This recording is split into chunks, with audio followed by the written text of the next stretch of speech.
वालेकुम रहमतुल्लाहि व बरकातहू। नमस्ते, सत श्री अकाल। कैसे हैं आप लोग? उम्मीद करते हैं आप लोग ठीक होंगे और ठीक ज़रूर होंगे। ठीक, तो हम बात करने वाले हैं रोज़गार पे। युवा मांगे रोज़गार, उसमें से मैं भी एक बेरोज़गार। तो मैं भी बेरोज़गार ही हूँ दोस्तों। और उसका कारण है मोदी सरकार की नाकामी। मोदी सरकार जो कि पूरी तरह से नाकाम है। तो दोस्तों हम बात करने वाले हैं आज रोज़गार पे। मतलब 2014 से लेकर जो बुरा हाल हुआ है देश में, क्योंकि मोदी सरकार जो है, बीजेपी सरकार, वो सिर्फ धर्म की राजनीति, इनको बस मस्जिद तोड़ना और मंदिर बनाना, बस इतना ही काम किया इन्होंने।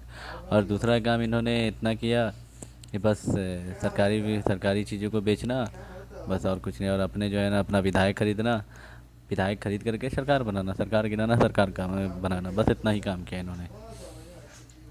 अब सोचने वाली बात दोस्तों ये है, 22-22 करोड़ में ये विधायक खरीदते हैं, सरकार गिरा देते हैं, राजस्थान सरकार गिराने की कोशिश करते हैं। तो मतलब ये सरकार जो है ना पूरी तरह से नाकाम है। और इसकी जो सोच है, क्योंकि मोदी जी तो पढ़े लिखे हैं नहीं, सबसे बड़ी बात तो ये है। क्योंकि मोदी जी खुद को बताते हैं कि मतलब खुद ही बताते हैं कि मैंने 35 साल भिक्षा मांगी, 8वीं फेल हो गया। फिर उसके बाद मोदी जी बोलते हैं मैंने एमए किया दिल्ली से, फिर बोलते हैं गुजरात से मैंने एमए किया। तो मोदी जी की कोई बात सच्ची नहीं है। अगर मोदी जी सच्चे होते तो यशोदा ताई के भी बच्चे होते। तो सोचने वाली बात है दोस्तों। और सबसे बड़ी बात यह है, मतलब एक शेर है कि जब से बीजेपी सत्ता में आई है, जब से बीजेपी सत्ता में आई है तब से देश में मंदी छाई है। तो ये तो जाहिर सी बात है, जब से बीजेपी सत्ता में आई है तब से देश में मंदी छाई है। जैसे मैं कोरोना टाइम में जब पहला केस आया था, जनवरी में पहला केस आया था, और राहुल गांधी जी ट्वीट करके इशारा करते हैं, तो ये लोग जो है उनका मजाक उड़ाते हैं, पप्पू बोलते हैं उनको। अब बताओ अनुभक्तो, तो पप्पू है कौन? बताओ मुझे, पप्पू है कौन फिर? तुम्हारे मोदी मामू या फिर राहुल गांधी जी? नहीं, मोदी जी अगर अच्छे होते, मोदी जी का भी नाम जी से लेता हूँ मैं, तो राहुल गांधी जी का भी नाम जी से लूँगा। कि राहुल गांधी जी हमेशा इशारा करते हैं मोदी सरकार को, बीजेपी सरकार को, चाहे वो गिरती अर्थव्यवस्था पे हो या फिर कोरोना के मामले में हो, हमेशा।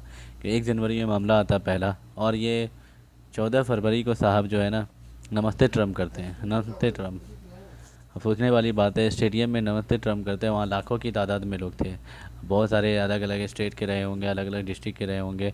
तो वहाँ जा कर के क्या, कोरोना अगर आया, अगर कोरोना बाहर से भी, बाहर कंट्री के लोग भी थे, तो कोरोना उस समय में संक्रमित हुए होंगे ही होंगे। तो सबसे बड़ा पहला जो मतलब कदम है मोदी जी का, कोरोना को मतलब अपने देश में लाने का, वो पहला कदम है नमस्ते ट्रम्प। दूसरा बात, विदेश से आदमी को लेना। सबसे बड़ा पहला काम इनको ये करना चाहिए कि जितनी भी मतलब विदेश सेवाएं थी सबको बंद कर देनी चाहिए। तो इन्होंने ऐसा काम नहीं किया, इन्होंने सब मतलब और बढ़ावा दिया, विदेश से आदमी को मंगाया, जो भी वहाँ फंसे हुए थे मंगाए। बहुत अच्छा काम किया, मंगाए, देश में अपने देश के लोग थे। लेकिन आपने थाली और ताली पिटवाया, और देश की जनता ने उनका साथ भी दिया, माना भी उनकी बातों को। थाली और ताली, मोमबत्ती, यहाँ तक ही नहीं रुकता दोस्तों, मोमबत्ती भी जलाते हैं ये लोग, मोमबत्ती दिले दिए जलाते हैं, मतलब ये लोग दिवाली मनाते हैं हमारे देश के जो आवाम है।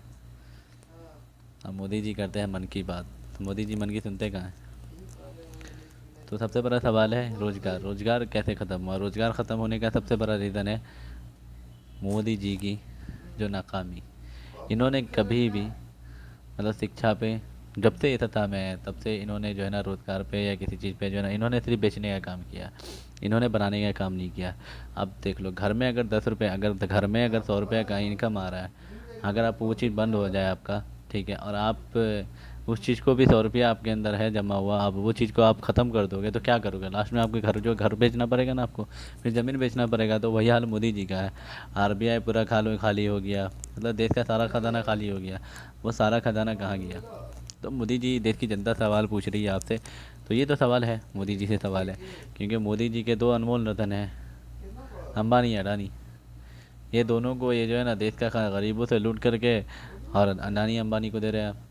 दोस्तों देखो, प्राइवेट जैसे रेलवे जो है ना, कुछ ऐसे स्टेशन है जो प्राय मतलब निजीकरण हो चुका है। अब बात आ रही है अभी स्कूल कॉलेज की, यूनिवर्सिटी की, यहाँ तक के पुलिस विभाग को भी प्राइवेटाइजेशन किया जाएगा। तो सोचो देश का क्या हाल होगा।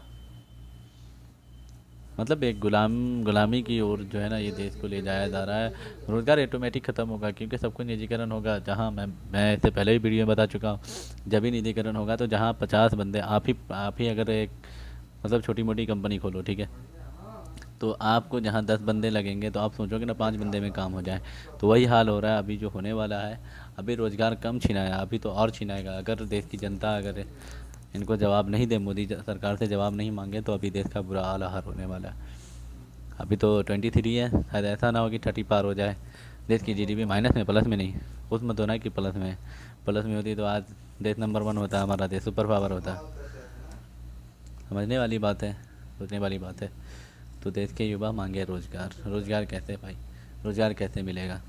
रोज़गार ऐसे नहीं मिलेगा दोस्तों, हम सबको एक होकर के आवाज़ उठाना पड़ेगा। और अगर देश में अगर निजीकरण हो गया तो फिर देश में रोज़गार तो दूर की बात है भाई। बुरा नहीं मानना दोस्तों, टॉयलेट साफ करने के लिए भी जो है ना नौकरी के लिए बहुत मुश्किल से मिलना पड़ेगा, मुश्किल मुश्किल नौकरी। शिक्षा तो ख़त्म हो जाएगी, शिक्षा तो हो रही है धीरे धीरे, क्योंकि मोदी सरकार शिक्षा पे नहीं मंदिर पे ज़्यादा मतलब इन्होंने ध्यान दिया है, मंदिर निर्माण पे ज़्यादा ध्यान दिया। अगर वही चीज़, हाँ राम मंदिर एक मुद्दा था उन्होंने ख़त्म कर दिया, चलो अच्छी बात है, वेलकम है, राम मंदिर का मुद्दा ख़त्म हो गया। अब तो लोग सोचे, चलो मुस्लिम भी सोचे, मुस्लिम समाज के लोग भी सोचे, तभी भाई लोग सोचे कि चलो भाई ये मंदिर मस्जिद का मामला था ख़त्म हो गया। लेकिन मोदी सरकार फिर से उसी चीज़ पे बल दे रही है। हिंदू धर्म खतरे में, हिंदू धर्म खतरे में, बीजेपी का कोई भी लीडर से सब यही बोला हिंदू धर्म खतरे में। अरे भाई हिंदू धर्म इतने दिनों से खतरे में नहीं था, आज हिंदू धर्म खतरे में आ गया। बस एक ये सोची समझी साची है देश को बेचने की, और कुछ नहीं है। और देश तो आधा बिक चुका है दोस्तों, निजीकरण हो चुका है। तो आप लोगों के हाथ में है देश की बागडोर। आप लोग आवाज़ उठाए सोशल मीडिया पे, मैं आप लोगों से आशा करता हूँ, उम्मीद है आप लोगों से कि आप लोग आवाज़ ज़रूर बनेंगे। ठीक है दोस्तों, अस्सलाम वालेकुम रहमतुल्लाहि व बरकातहू। जय हिंद, जय भारत।